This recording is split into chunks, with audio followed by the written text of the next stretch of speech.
En réalité, ma première réaction, c'est que cette question est mal posée. Pourquoi?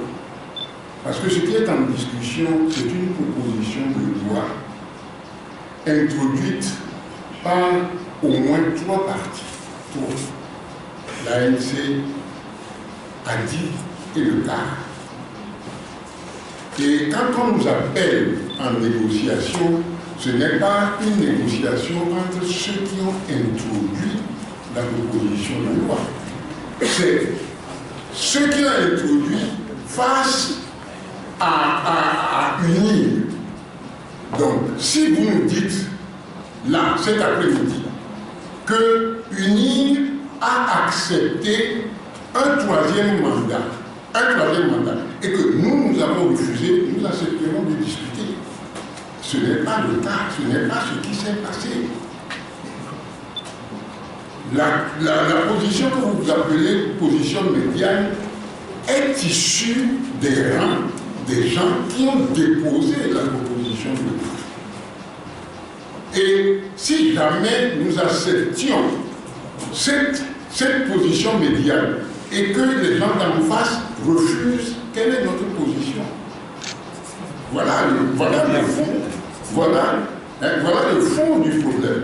À aucun moment, le parti auquel cette proposition est adressée n'a jamais pris cette proposition pour en faire la sienne et dire voilà, moi aussi, je souhaiterais avoir un mandat. Le parti auquel cette proposition est adressée nous a dit nous souhaiterions 2 mandats.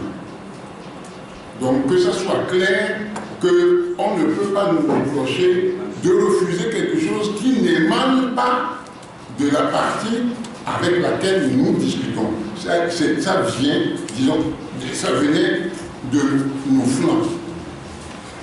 Et puis, il faut se placer quand même dans le cadre de la modification constitutionnelle poursuivie par la proposition.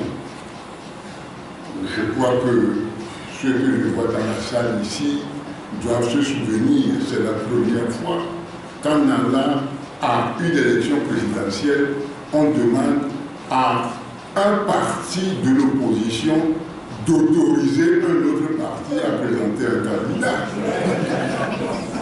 Ça n'a pas de sens.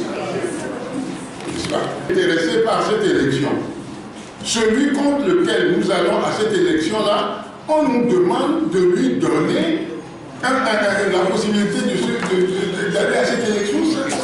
Quel est l'intérêt que nous avons à prendre position sur un tel problème?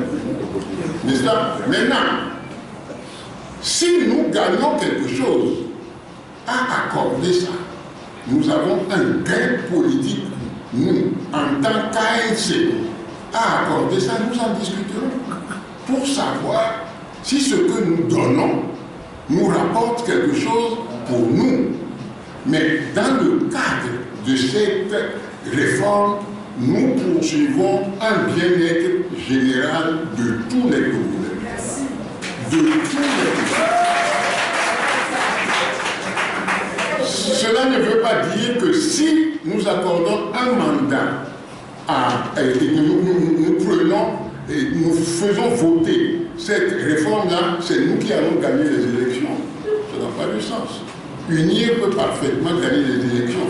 Et puis retenez que la disposition pour laquelle nous nous battons n'interdit pas UNIR de candidature.